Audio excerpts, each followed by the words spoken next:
வணக்கம். தமிழ்நாடு தேசிய பசுமை புரட்சி விவசாய சங்கத்தின் மாநில தலைவர் விஜயகீர்த்தி.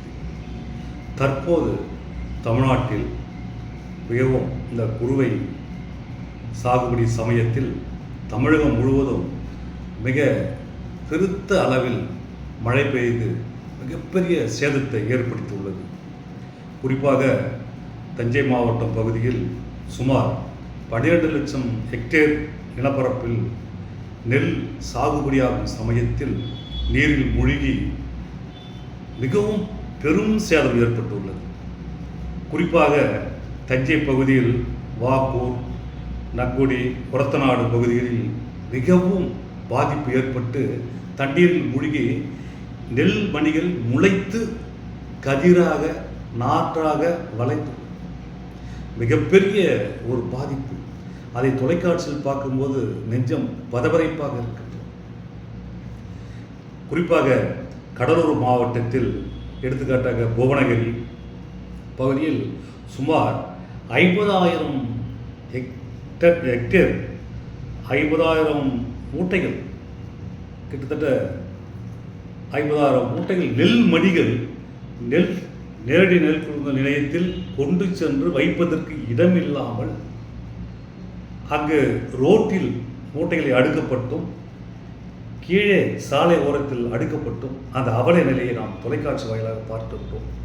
மேலும் அந்த புவனகிரி நேரடி கொள்முதல் நிலையத்தில் அந்த நெல் மணிகள் அந்த மழையின் காரணமாக நாற்றாக முளைத்து மிகப்பெரிய ஒரு பாதிப்பு ஏற்பட்டுள்ளது.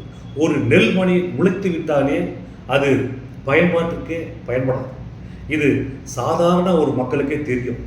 ஆமாம், கடலூர் மாவட்டத்தில் ஒரு விவசாயி தன்னுடைய நெல் மணிகளை கொண்டு சென்று நேரடி கொள்முதல் நிலையத்தில் வைப்பதற்கு இடம் இல்லாமல் நெல் மூட்டைகளை எடுத்து சென்று ஒரு சுடுகாட்டில், பிணத்தை எரிக்கக்கூடிய ஒரு சுடுகாட்டில் அந்த மேடையின் கீழே நெல் மூட்டைகளை அடுக்கி வைத்துவிட்டு பிணத்தோடு பிணமாக உட்கார்ந்து கொண்டிருக்கின்ற ஒரு அவல நிலை பார்ப்பதற்கு நெஞ்சி பதபதைக்கிறது. இப்படிப்பட்ட ஒரு கேவலமான நிலையில் நாம் வாழ்வதை நினைத்து நாம் வெட்கப்படுகின்றோம். வேடிக்கையாக இருக்கின்றது.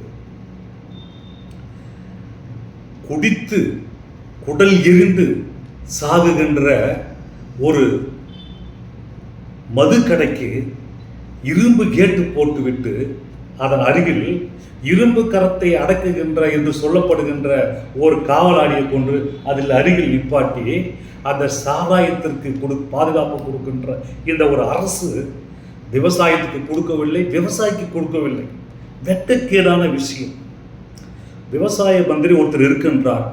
அவர் சட்டசபையில் தினமும் 2000 மூட்டை நெல் மூட்டைகளை நாங்கள் நேரடி கொள்முதலில் நாங்கள் அதை ஏற்றுமதி செய்கின்றோம் என்று சட்டசபையில் ஒரு பொய்யான ஒரு வாக்குறுதியை கொடுத்து அதை பதிவேட்டில் பதிவு செய்கிறார்கள். வெட்கக்கேடான விஷயம். அதே அந்த விவசாயிக்கு மந்திரியாக இருக்கின்ற அந்த மிகப்பெரிய ஒரு காந்தியவாதியை அவரை பார்த்து ஒரு நிருபர் கேள்வி கேட்கின்றார். தற்போது மழை பெய்து உள்ளது, எங்கு பார்த்தாலும் நேரடி கொள்முதல் நிலையங்களில் நெல் வைக்கக்கூடிய பாதுகாப்பு இல்லாத ஒரு அவல நிலையில் நெல் மணிகளால் முளைத்திருக்கின்றதே, இதை பற்றி தாங்கள் என்ன சொல்லுகின்றீர்கள் என்று கருத்து கேட்டால் அவர் சொல்லுகின்றார், எங்கள் ஆட்சியில் நெல் மணிகள் எல்லாம் லேசாக முளைத்துள்ளது, அண்ணா திராவிட முன்னேற்ற கழக ஆட்சியில் ரொம்ப நீளமாக வளர்ந்துள்ளது என்று ஒரு வெட்கக்கேடான ஒரு பதிலை சொல்லிவிட்டார். ஒரு நெல் முளைத்து விட்டாலே அது 1 சென்டிமீட்டர் ஆகட்டும், 5 சென்டிமீட்டர் ஆகட்டும், முளைத்து விட்டால் அது நெல் சுகப்படாது. இது கூட ஒரு விவசாய மந்திரிக்கு தெரியாமல் அவர் விவசாய மந்திரியாக இருக்கின்றார். வெட்கக்கேடு. அவருக்கு வெட்கக்கேடு இல்லை, அவருக்கு ஓட்டு போட்ட விவசாயிகள் எங்களுக்கு வெட்கக்கேடு. நாங்கள் வெட்டி தலை குனிகின்றோம் இந்த நாட்டில் விவசாயம் செய்வதற்கு.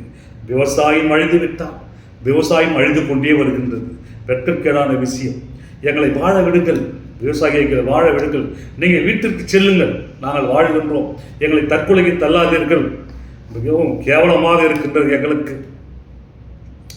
நெல் கொள்முதல் நிலையத்தில் ஆண்டுக்கு ஆண்டு மத்திய அரசாங்கம் உங்களுக்கு நிதி ஒதுக்கின்றது.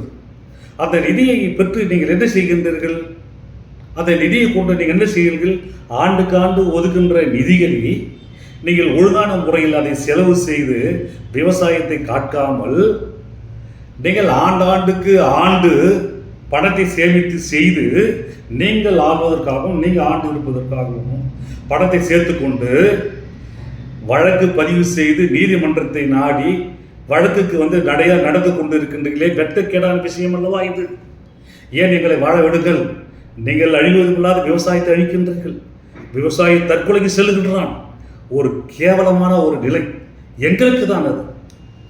நாகை மாவட்டத்தில் மிகவும் அதிகமான மழை பெய்து அந்த நேரடி கொள்முதல் நிலையத்தில் பாதுகாப்பற்ற சூழ்நிலையில் எங்கு பார்த்தாலும் நெல் மூட்டைகளில் நாற்றாக முளைந்து சாலைகளில் மூட்டையை அடுக்கி வைக்கப்பட்டு விவசாயி அதுவும் ரோட்டில் கொட்டி வைத்து உள்ளான்.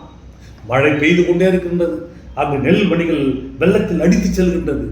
இந்த அவல நிலையை பார்ப்பதற்காக எதிர்க்கட்சி தலைவர் அங்கு செல்லுகின்றார்.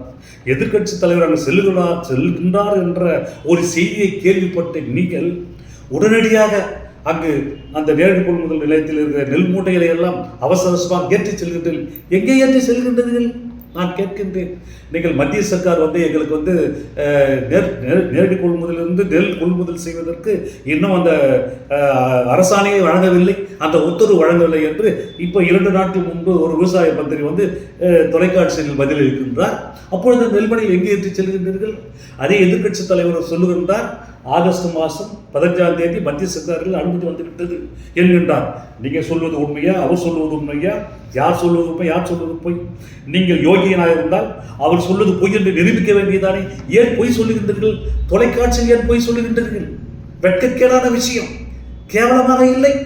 நாட்டில் 35% செல்போன் உள்ளங்கையில் இருக்கிறது. உலகம் உள்ளங்கையில் இந்த காலத்தில் பொய் சொல்லி ஏன் நாங்கள் வெற்றி தலைகொள்கின்றோம். நீங்கள் பேசுகின்ற பொய்க்கு. ஆள வேண்டும் என்றால் ஆளுங்கள். 4 ஆண்டு காலம் எங்களை ஆண்டு ஆள்கின்றோம் என்று விவசாயத்தை அழித்து விட்டீர்களே. கேடுகட்ட விஷயமா இருக்குது எங்களுக்கு.